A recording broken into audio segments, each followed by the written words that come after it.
방법이 성경에서 두 가지 방법으로 사용됩니다.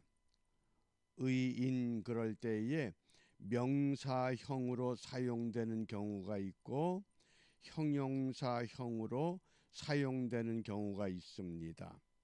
디카이오스 형용사로 사전에 등재가 되어 있지만은 성경의 내용의 문맥에 따라서 명사형이 되는 경우가 있고 형용사형이 되는 경우가 있습니다. 그 차이가 어떤 것이냐?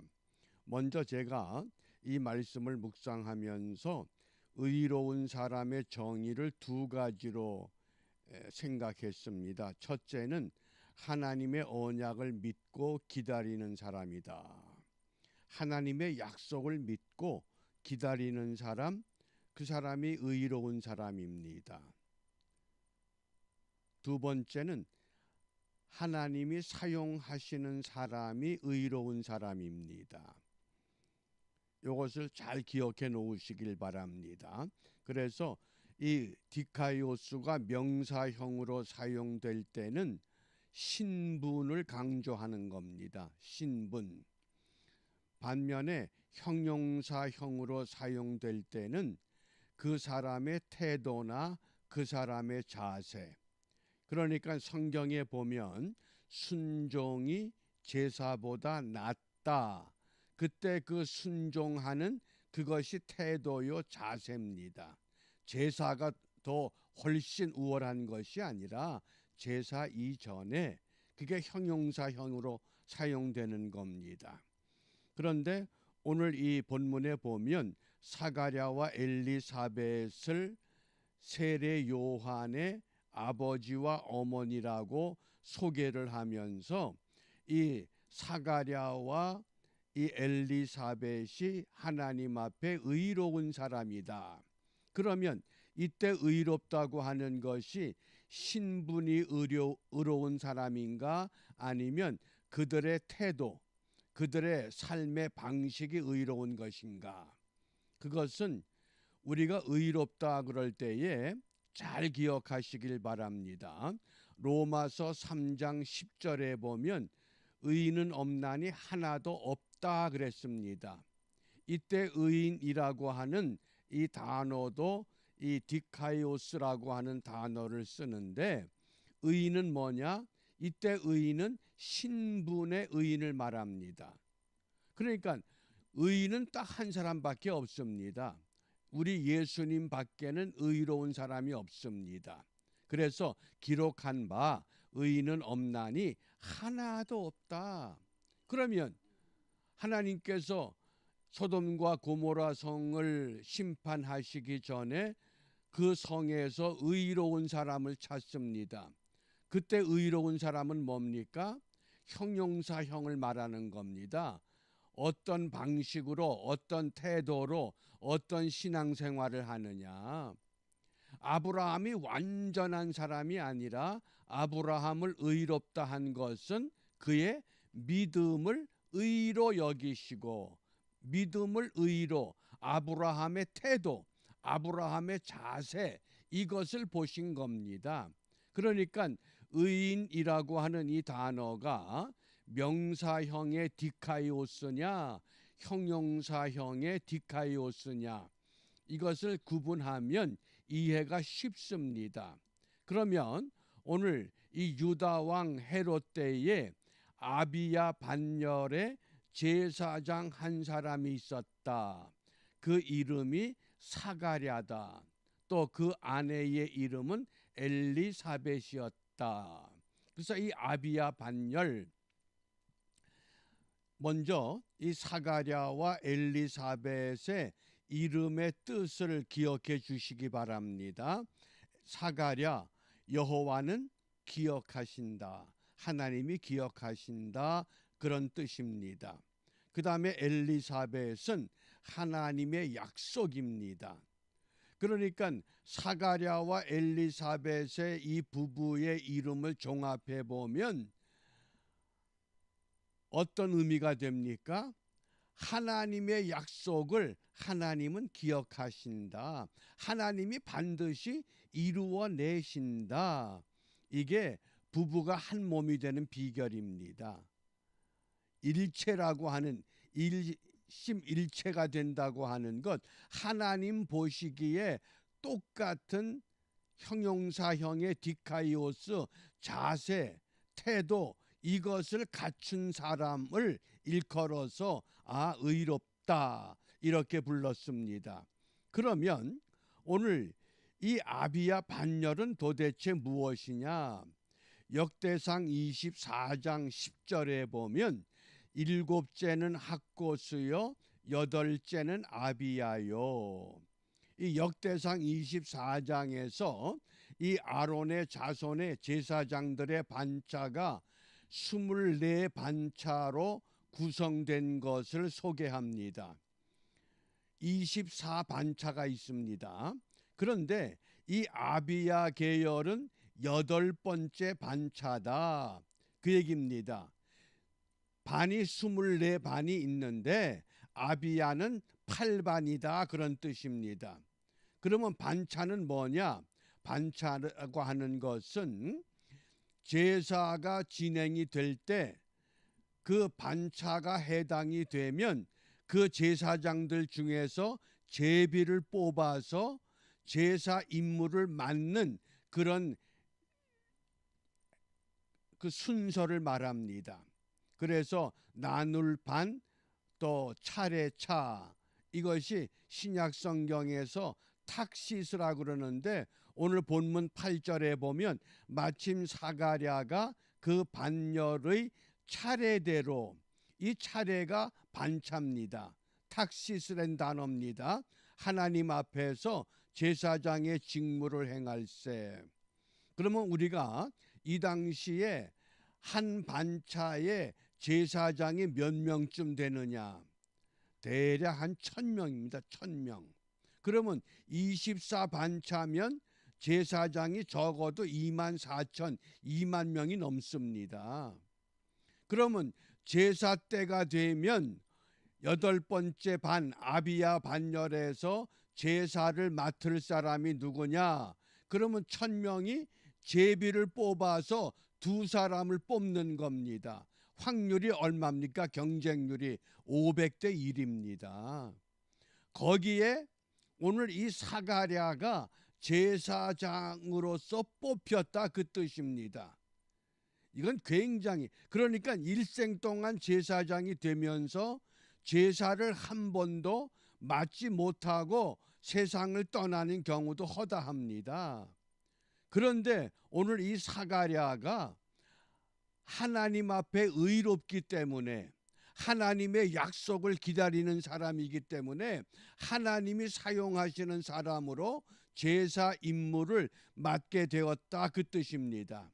그게 의인이라고 하는 겁니다. 이해가 되시죠? 우리가 의롭다 그러면 하나님이 인정하는데 무엇 때문에 인정하느냐? 말라기 4장 5절에 엘리야가 오게 될 것이다 그랬습니다. 그런데 말라기서는 구약의 마지막 책입니다. 엘리야는 이미 왕정시대 때 활동했던 선지자입니다. 그 엘리야는 이미 세상을 떠난 때입니다. 그런데 왜 또 엘리야를 언급했느냐? 그 말라기 4장 5절에 엘리야가 장차 올 선지자 세례 요한을 상징한 겁니다.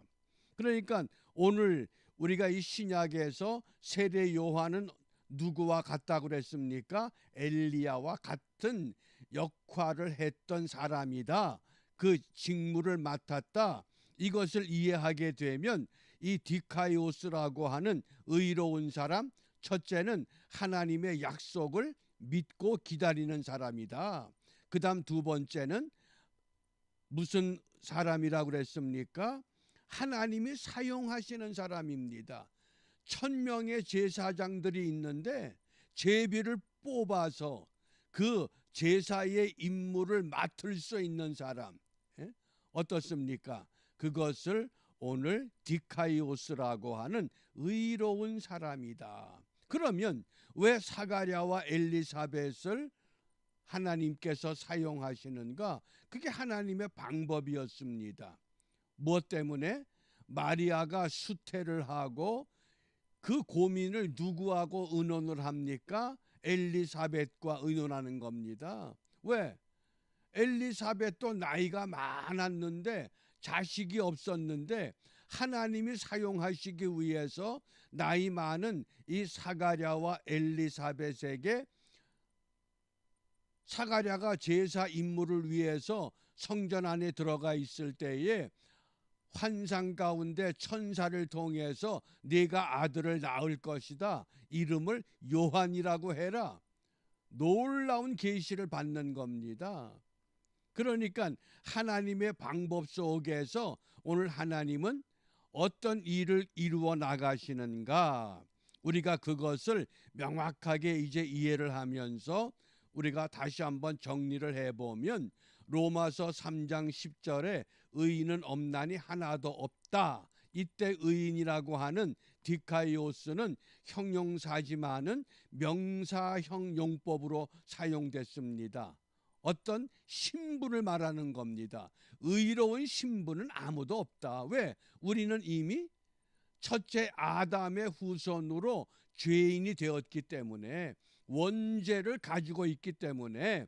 그러나 우리 예수님은 사람의 몸을 입고 이 땅에 오셨지만은 남자의 씨가 아니라 성령으로 잉태가 된, 그래서 의로운 존재, 신분이 의롭다, 예수님밖에 없다고 하는 것. 그러면 우리가 야고보서 5장 16절에 보면 이런 의인이 소개됩니다. 이러므로 너희 죄를 서로 고하며 병 낫기를 위하여 서로 기도하라. 의인의 간구는 역사하는 힘이 많으니라. 이때 의인도 디카이오스입니다. 이때 의인은 뭡니까? 신분이 의로운 것이 아니라 믿음의 자세, 믿음의 태도, 신앙생활하는 그 모습, 그것이 그런 모습으로 간구할 때 역사하는 힘이 있게 될 것을 말씀하신 겁니다. 그러므로 이 의인이라고 하는 이 용법, 신분을 의미하느냐 또 자세나 태도를 의미하느냐, 이것을 구분하면서 오늘 우리는 신분은 의롭지 않지만은 하나님께서 우리의 신앙의 모습을 보시고 내가 너를 하나님의 자녀로 인정해 주시는 그런 은혜 가운데 우리가 신앙생활을 하게 된다고 하는 것, 이것을 우리가 생각해 보면 오늘 이 사가랴에게 13절입니다. 천사가 그에게 이르되 사가랴여 무서워하지 말라. 너의 간구함이 들린지라. 의인의 간구에 역사하는 힘이 많다고 했는데 사가랴가 무엇을 간구했겠습니까? 내 아내 엘리사벳이 내게 아들을 낳아 주리니 그 이름을 요한이라고 해라.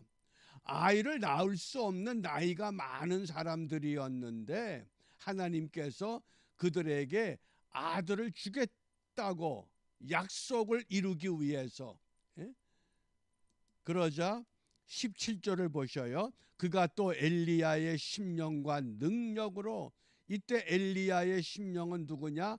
장차 태어날 요한을 말하는 겁니다. 아들을 줄 터인데 그 아들은 어떤 아들이냐? 엘리야의 심령과 능력으로 주 앞에 먼저 와서 예수님보다 먼저 6개월 앞서 와서 아버지의 마음을 자식에게, 거스르는 자를 의인의 슬기에 돌아오게 하고 주를 위하여 세운 백성을 준비하리라. 그 세례 요한과 예수님의 관계, 이것을 역사 속에 성취하시기 위해서 하나님은 아비야 반열에 사가랴를 세워서 제사의 임무를 맡겨 놓으시고 그가 그 일을 감당할 때 아들을 낳게 될 것이다. 그가 요한이라고 이름을 줘라. 그러니까 사가랴 가문에서 이제까지 요한이라고 이름을 지은 사람이 아무도 없었습니다. 그러니까 왜 전혀 새로운 이름을 주냐? 요한이라는 이름의 뜻이 뭡니까? 하나님이 사랑하는 자다. 하나님이 사랑하는 백성이다. 그래서 18절에 보면 사가랴가 천사에게 이르되 내가 이것을 어떻게 알리요?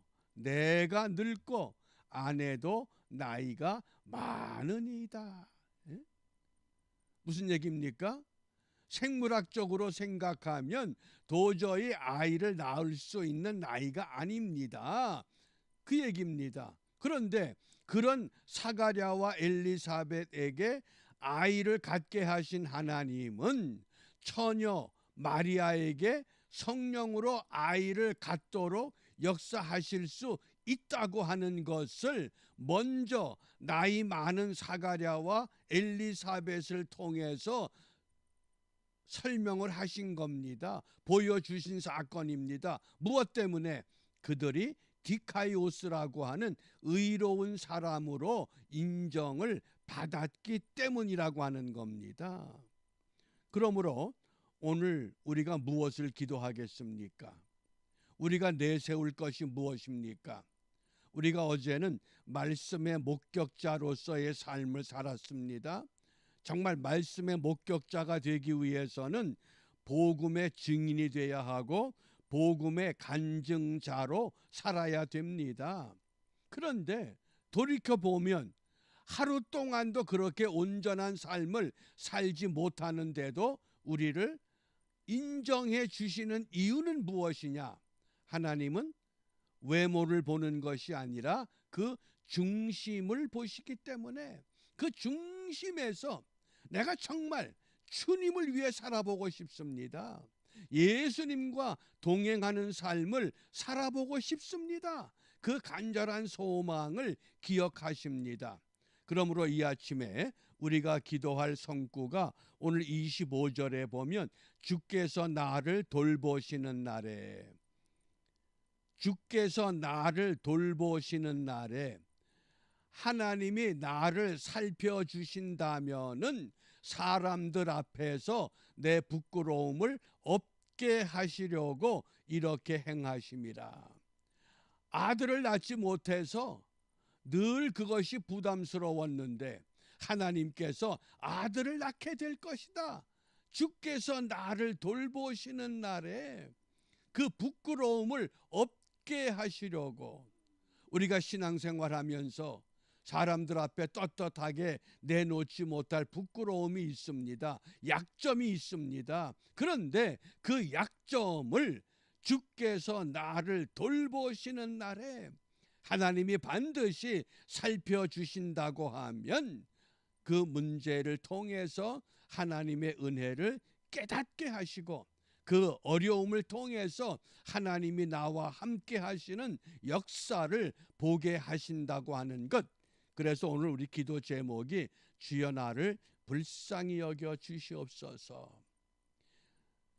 하나님께서 저와 여러분들을 불쌍히 여겨 주시면 모든 문제, 모든 고통, 모든 어려움 반드시 부끄러움이 없이 해결해 주실 것을 확신하면서 오늘도 우리가 믿음으로 전진하는 은총의 하루가 되시기를 바랍니다. 기도하겠습니다.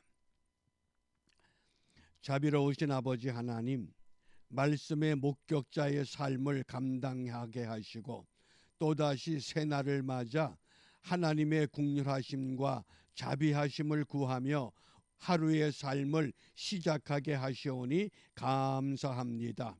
비옵기는 주를 믿노라 하면서도 여전히 우리의 몸과 우리의 삶에 부끄럽고 약점을 가지고 있사온즉 이것 때문에 세상 사람들에게 조롱거리나 비방거리 되지 않도록 주 성령께서 오늘도 저희들을 붙들어 주시고 불쌍히 여겨 주셔서 합력하여 선을 이룰 뿐만 아니라 하나님께 영광 돌리는 은총의 삶을 바르게 경주하는 복된 하루가 되도록 인도하여 주시옵소서. 예수님 이름으로 기도합니다. 아멘.